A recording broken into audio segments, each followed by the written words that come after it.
So, overview of AI and SEO. So, there's over 120 AI tools available on the market right now. So, very quickly, it's becoming a competitive space for SaaS and marketing platforms and products out there. Like I said, you can take a picture of that real wall and look at the PDF afterwards. What it means is that it's not just brands like ChatGPT. I have a kind of a love-hate relationship with ChatGPT, a bit like Marmite, people all hate it. Same with Google and crap. So, but there's so many tools that actually in the next 3 to 5 years it's going to be very saturated. So which ones do you use? Which ones are the best out there? And how can that support your current SEO efforts? The question you should be asking yourself is, which should you focus your attention on? Which ones are going to help me in my business? And how should I be using these tools? Now, the AI tools are broken down to 6 key areas. So you've got writing, design, chatbot, marketing, video, and productivity.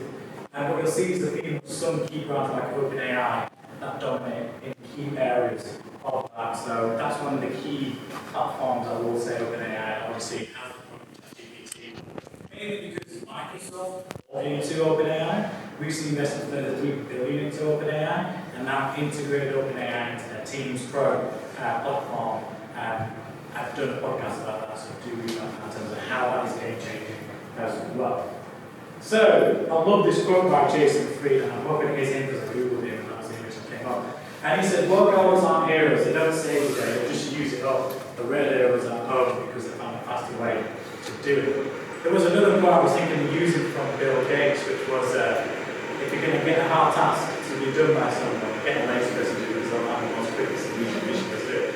But as SEO experts, we can't really be lazy, can we? We've got to really put the effort in. Now, using AI isn't about replacing all the people in the industry. It's not about replacing us as agencies, it's not about replacing SEO employees, and to some extent it's not about replacing certain SEO lifecycle practices, procedures and processes that you can make. It is all about saving time, creating efficiencies, faster output of work.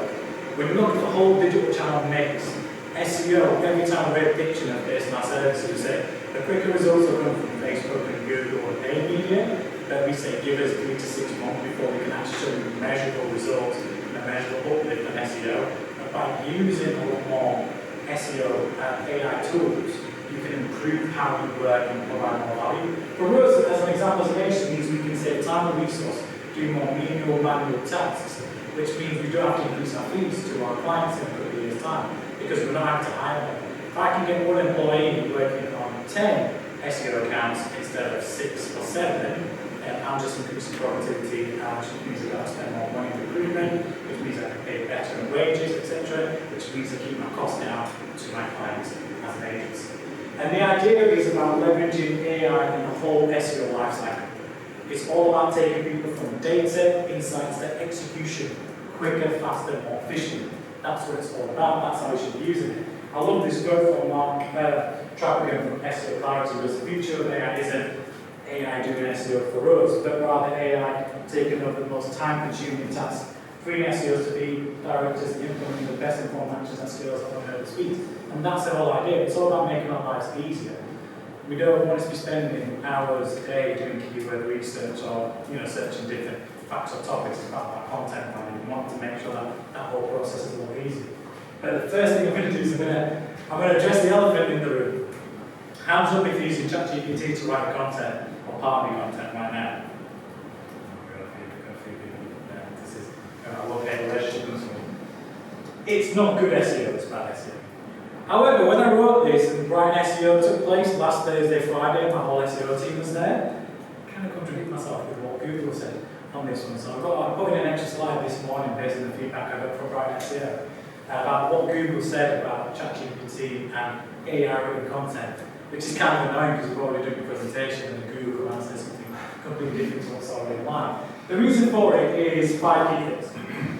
Not all the content that you get from ChatGPT is after 2021, 2022 data, obviously from search engine data in terms of researching that. So it's not really accurate information if you want what's happening right now. Some things are, some things aren't, and that's the problem. So if you want to write a topic about, top, SEO trends for, 2023, you might not be looking at stuff from 2023, more likely 2021, 2022. It has a built-in bias. I had this issue in terms of the talk about ChatGPT in terms of whether it was sexist, in terms of how it had a male bias, in terms of writing content. But there is a bias within ChatGPT because it is built by humans. And it's built to be trained to be helpful, truthful, and harmless, which means there's less likely of negativity to come out from it. So if you want to opinionate something from ChatGPT, that's not really going to happen. And the best content is where we, I would say, play on the curve, play on the line with the kind of content in terms of attracting people's attention. The other is it requires detailed instructions. It's not as simple as saying, write me a blog or write me a piece of content that's 1,000 words about X, Y, Z. You can lead a horse to water, but the horse is still going to drink it. The more instructions you give to ChatGPT, the better output you get. Now, not everyone is trained to know exactly what to do, what A/B test has to go into it. But what's happening is people say, I need a content piece about, top 5 SEO trends so I can create a blog on our website, and it's just going to give you fluff essentially. So the more instructions you give it, the better it can output it. And it's an AI like anything else. It's going to learn. It's an algorithm, just like Google. The more information you feed it, the better it will get over time.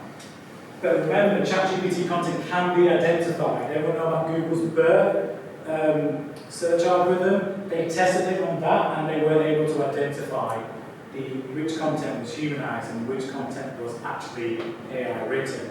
And OpenAI have created what we call cryptographic watermarking, so they can detect which content is authentic and which content is actually AI written and not written by a human being. That is going to have an impact longer term in terms of your rankings. And the thing that came out of Bright SEO in terms of the talk from the head of search by Google there was that he said that actually Google won't differentiate between AI written content and human written content. However, if you've got all the other things in place like your technical, your speed indexes, your color titles all in place, but actually you can still rank with AI written content if the content generally is quite poor. That's the bit that I didn't like what Google had to say, because I feel like that's going to be an issue in the future. However, what it means is if there's some content writers in the room, now's the best time for you to make yourselves, shout out your services and what you do to make yourselves more valuable to audiences. Because if everyone's relying on AI tools, then actually to differentiate from everyone doing the same kind of techniques and processes, you want to adapt away from that and actually gain a competitive advantage by writing better, high quality content. So that's just the first other thing. So how can you use AI in SEO? So there's multiple things you can do in terms of how SEO is met AI. The key things is content and keyword planning, content analysis and data analysis, which is really, really important. Creation of local knowledge graphs, automated creation of schema and structured data, optimization of interlinking, page by page, content optimization, through to automatically optimize meta descriptions, title elements, and optimizing headings at scale. Now, we as an agency who still write our content from scratch. We do not rely on any AI tool to do that. However, these are some of the things that we are doing to save efficiencies, and we'll go back to the first few slides, to make things easier, is to do that keyword research a lot faster, to do a lot of other things more efficiently, to find different topics of interest, what people are searching for, doing all the data analysis at a fraction speed, really, in terms of what we do manually. That means more time is done on execution of SEO, as opposed to just data analysis research. However, remember, it is still a machine, it is machine learning. You have to sense check all the data to see if it's correct. Anyone here do Google Ads? Google Ads gives an optimization score, doesn't it? And it gives automatic recommendations. But how many recommendations do you actually apply? Not all of them. Not all of them. So just as an example, and the same if you work with a SEMrush, you'll get recommendations. You know your clients, you know your businesses better than anyone. You know the companies you work for, you know where you are in niche in the sector. AI can't differentiate between niches. It's more of a standardized approach to everyone, and that's where the issue comes into more than anything else. So again, Mark Trappigan from SEO Cloud is really in terms of how you're using AI and SEO said it the best. A decade ago, how many people are still using Excel to do a lot of manual tasks with keyword research, headlines, descriptions, meta titles, descriptions, just by show of hands, we're still using Excel. Yeah, this is where I can really help and get away from some of those menial tasks, because if SEOs were doing that today, they'd be left in the dust, essentially, because there's so many tools out there, and I am going to go through all the different tools and which ones I like and which ones we use, is that by the time we process everything, the algorithms and Google and research and everything's already changed. I had a slide at a previous talk where there's about 13 to 18 algorithm changes by Google a day now. So obviously the bigger ones like the EAT guidelines, the profiles, the bigger ones take obviously a lot more time to be released, but that's what it is. The access to that depth of data is so much more fast-paced, but what it means is that anyone can do it on enterprise level in terms of SEO, so which tools should we use in how? So, how should we use an AI for topics, keywords, and content? And that's really the key 3 areas you can really use AI for. Let's be realistic. You can't really do it relying too much to take control away from you when you know your objectives on your businesses. So imagine knowing exactly what your audience is searching for on Google and other search engines. The reality is AI knows that. It can do that, not living in a dream world. There's different tools out there that can tell you exactly what your users, what their search intent data is in real time, what topics they're interested in, what search keywords are doing, so you can leverage that data for yourself instead of having to type it into SEMrush or Ahrefs or Screaming for SE rankings, whatever tool you're doing, or SpyFu if you're doing keyword research, for example, in terms of doing that manually. There's a lot of tools out there that allow you to do it quicker. The reason is because it can spot key patterns in terms of huge data sets that allows it to identify what's working, what's not working, where the keyword trends are, and where they are in particular. So you can focus on driving more traffic to your channels based on the keywords that you should be focusing your attention on and optimizing content towards.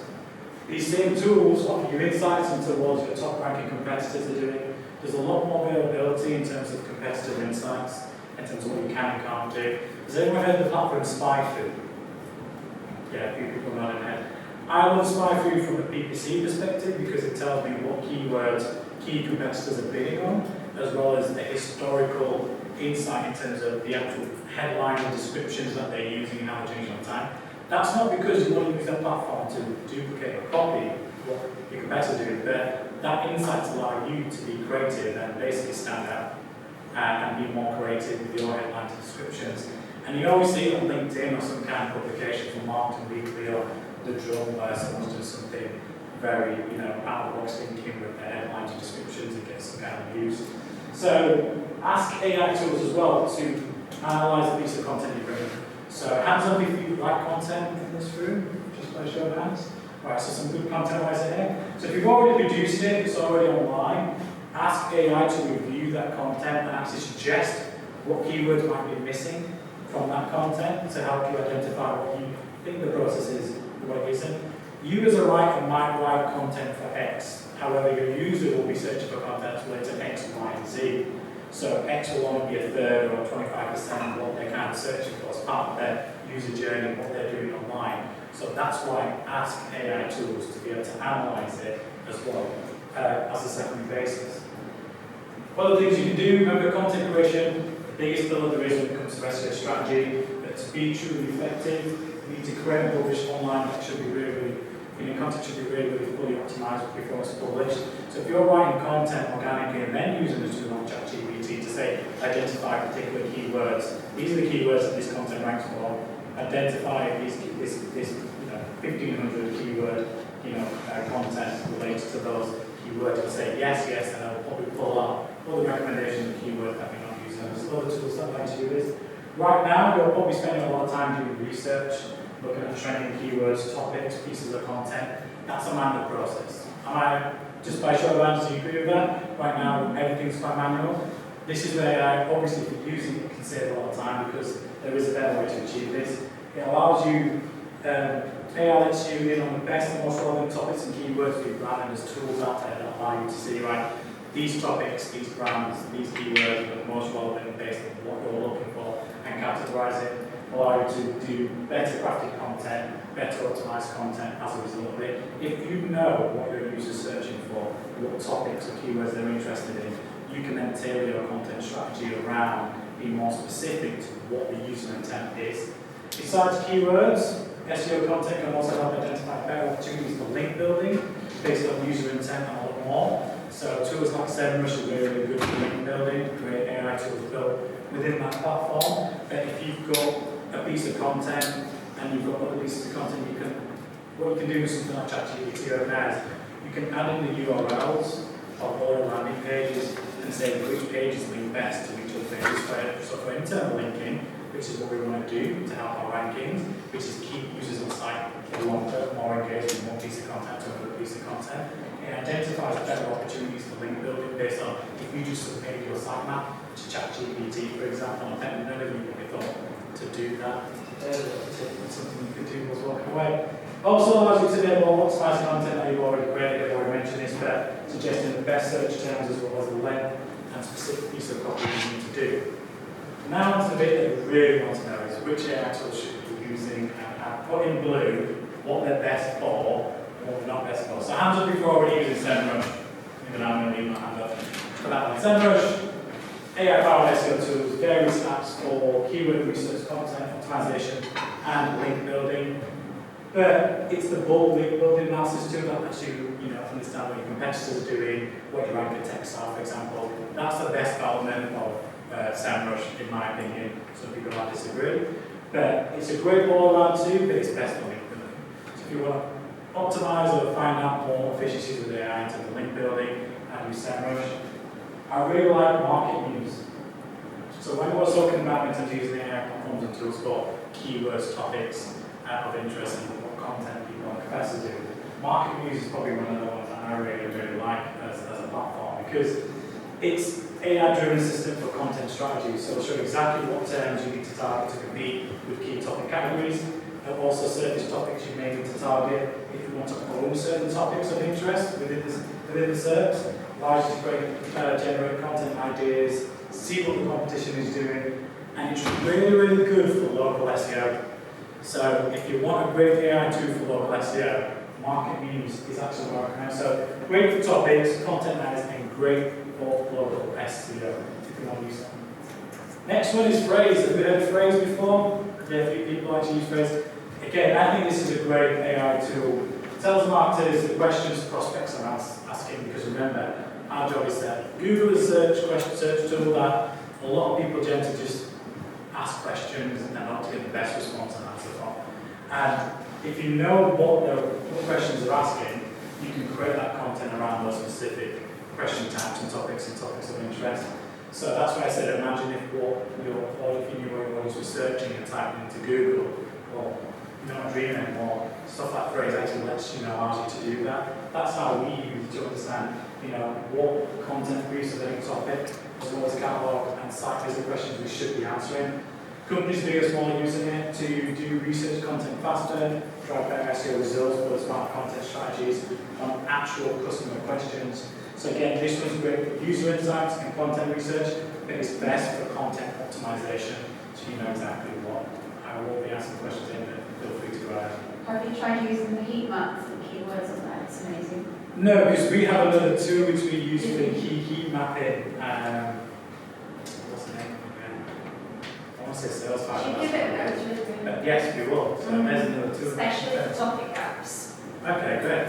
So there is a heat map tool. I want to be transparent. My SEO team uses this tool more than I do, and they give me the feedback in terms of what they find best from each tool in terms of what it's good for. Then there's twin words. So we talked about allowing in terms of, has anyone heard of twin word? Maybe before? Right. So as soon as you put in a primary keyword, twin word will give you a wealth of information, including related thematic keywords, popular topics, and keyword patterns. And that's what we want. So when I came back to talking about using AI to save time on keyword research, twin word, which has got the wrong image, I just realised. Sorry about that, is the best platform for this. It's great for keyword research. It'll determine which keywords will help you optimize your pages and content the most. So, sorry about the wrong image, I'll update that when I send the PDF at the end. But twin word, great platform for just keyword research and identifying all the relevant keyword research as a result. Ali AI. How would you say? Anyone heard of this one before? No, interesting. So, uses AI to optimize any website in minutes to requires no coding, works with any kind of CMS. It's more for like a think of what's the SEO platform building WordPress? Yoast, thank you. It's a bit like that in terms of integration. Once it's installed, it offers 100,000 recommendations and SEO actions on your website, all which can perform and execute and click a button. So when it comes to data analysis, and insights and on-page optimization, this tool is really, really, really good. It will allow you to look at a page individually and identify really, really quickly what's wrong, what's good about that website, and do that data analysis for you, and pick out the top key things you need to focus on directly. So imagine saving all that time without having to actually audit the full page or full website, and the tool's doing it for you at a fraction of a second. But again, be careful. It is an AI tool. Like I said with the Google AdWords, still do your manual elements and double check what you think are your best processes and topics when you're doing SEO audits on those ones. Bright Edge. Has anyone heard of Bright Edge? No? Good, you're all learning. I think it's a global leader in SEO and content performance marketing, blends search intent, discovery, optimized content creation, and performance and measurement. This is a good one for the e-commerce people in the room because it uses its AI to discover what people are searching for to create content strategies, capture traffic, and customer interaction. It's really, really good and more useful in e-commerce as opposed to direct to or business to business. So if you're an e-commerce website and you're thinking what AI tools should I look into, I would recommend this one because it's great for e-commerce, it's great for data, and it's great for insights as a platform. SEO.ai, what's the name of this one? Hands up if you've heard of SEO.ai. I think this is one of the better ones as well in terms of it's an all-in-one platform again, but it allows you to handle everything from keyword research to content delivery in a single platform and dashboard. So if you want to avoid creating an SEO marketing, trying to utilize the different tools, it's the best way to get similar results. Great for keyword research, content writing support at length. That's what SEO.ai is really good at length content writing.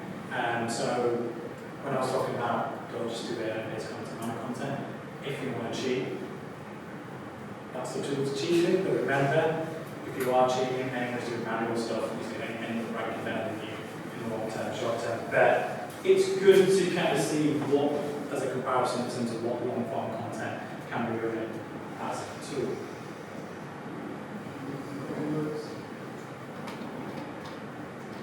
ChatGPT, I had to put it on there. I left it to last. And if you are going to use ChatGPT, be careful because it does help streamline and it makes a lot of tasks redundant, a lot of manual, like titles, meta descriptions, etc. But remember, anything that is generated, make sure there's no inaccuracies as part of that. And that's my issue with ChatGPT, is the inaccuracies that come from it. It's a great tool, it saves time, it makes manual tasks seem effortless, it's great for keyword research, meta titles, headlines, topic ideas, and content research. But if you type in stuff like generic titles for a page and backlink, which is what I did, and that's what comes up, remember everybody else might be using the same information. So it is good. Use it, I say, as a foundation tool. Don't let it dictate and do the job for you. Use it to sense check work. Use it to identify keyword research meta titles, tags and headlines. That's how we use it. We use ChatGPT across paid media and SEO for two key things. One, to save time with keyword research, meta titles, descriptions, topic ideas, or questions really kind of ask. We don't take raw content from it. Sometimes we ask it for stats or statistics because we work with service-based companies in SaaS martech, or legal to see what are there, what are the key take points from this particular article. You can add in an article and say, summarize this down into a couple of sentence points. If you want to take something from a particular article and use that part of the content, that saves a lot of time for me to read a two-page article and just get the summary from it straight away. Remember, efficiencies, time savings, allowing you to do things a lot quicker. Above that, we use it for headlines and descriptions for ad copy across Meta and Google, just to save time, which means we can A/B test a lot more ads, a lot more copy, and do a lot more creative updates, much quicker for our clients. So they don't see ad copy a day. What used to be every 2 to 4 weeks, we're doing that on a monthly basis now because we're not having to write a lot of manual headline descriptions ourselves. But you've got to feed it with information for it to spit out the right information. So what does the future of SEO and AI look like? So AI is going to have a big impact on SEO strategies. It will change the way businesses approach SEO and agencies and have more better results. Businesses that embrace AI will be able to stay ahead of the competition and curve and dominate the search because that's where things are going. Efficiencies, time savings, better ways of doing things. agencies that are able to better automate or streamline what I call manual tasks. Going back to that first slide of taking your clients and your customers from your business from data to insight, so execution a lot faster, we'll see a quicker return on SEO in terms of ROI. When you obviously we're an agency, we charge for our time, we have some ROI in terms of more organic traffic, better rankings, but also return on investment in terms of leads being completed on the website or products being sold on a particular website as well. This is what I learned from the Brian SEO Google learnings. I decided this morning, so you're the first people to get this information. Kind of contradicts a little bit what I kind of said in the presentation to a little degree in terms of like following the helpful content update, Google was helpful, and I didn't really give an explanation of what helpful kind of means. It doesn't matter if content is written by AI, as long as it's good content, the algorithm can't discern a human writer. So that is the problem, in my opinion, because then if people know that, and he's at a stage where thousands of people are present and he's told that, more people are just going to go to AI tools to get their content ready for them. AI's mainly regurgitates existing content. Google thinks at some point most websites will have more or less the same content, which might lead to what I was saying at the start, new renaissance area for human writers, because your skills are going to become highly valuable in the SERPs by sticking out with more organic written content as opposed to AI written content at speed and value. So this is where I think is actually SEO might have AI in terms of content writing might have a negative impact. It's a bit like, remember with SEO everyone was stuck in keywords and links on pages, and now it's quality of link over quantity of link. It's going to be like that in terms of there will probably be some kind of Google update, in my opinion, and what we see probably in the next 3 to 5 years when the market with AI will become more saturated. That's where stuff like OpenAI's, cryptographic watermarking will probably become more prevalent and more relevant, because that can distinguish between AI written content and non-AI written content, and eventually Google will see the impact. If everyone's regurgitating the same content again and again in the website, duplication issues in terms of how you can stand out. If we're all doing really well in terms of technical content and outreach, in terms of our speed's good, our domain authority is quite good, there's no issues with any technical elements of our SEO, and we're using the same regurgitated content, what's there to separate you and me and my clients in the SERPs? So that's where I think going back to that handwritten content will become more valuable and more. We'll go back to losing a bit more time, but will be more valuable in the long term. So remember, website, he said website which content has completely been written by AI can still outrank a human-made site. This is the bit I didn't like. If everything else, technical background, schema, markup, etc., is still winning the algorithm game, it really applies more to all content websites. So this is the thing, as long as the technical elements of the website can spell anything, it can still outrank AI content. I completely disagree with this. I really think that the content writers in this room, you have a great opportunity to stand apart from AI, but use AI to help you write quicker, do research quicker, know what topics are more relevant based on what your clients or what elements you want. Use it to help you so you can do work at faster speed, more efficient speed, save time, save cost, but don't just use it to duplicate it. That's why I kind of disagree with that. And that was concerning because when my head of SEO came up to me and said, these are the 3 things that he said, and she didn't like what Google had to say about this, it kind of annoyed us because it's like, whose side are you on Google? Because you have the E guidelines, expertise, authoritativeness, and trustworthiness, which is all about quality of content. And now you're on stage at Bright SEO saying, well, actually, AI content can outrank human-made content, and I just totally disagree with it at this stage. But we've probably not heard the end of that. So things I want you to focus, kind of like where your focus should be. Focus on time and cost savings, prioritize the most time-consuming tasks if you're doing it right now. Only use a handful of tools. There's 120 AI tools there. Some that you actually know, obviously you'll get the slides. Some that you don't know, and I've explained what it's good for, what it's not good for. Thank you for the international heat mapping phrase as well. Try a handful of tools first, see how that's helping you with your tasks, and then look at other tools to see how you can integrate. Because the last thing you want to do is lose all your time saving and cost savings by spending too much time in other platforms and thinking which platform can be rich. Focus on the manual tasks that can be streamlined, like keyword research, titles, headlines, write the content yourself. That's my advice to you in this room. Don't use AI to write all the content for you. Use AI to spot the topics in content research, and use AI to spot reviews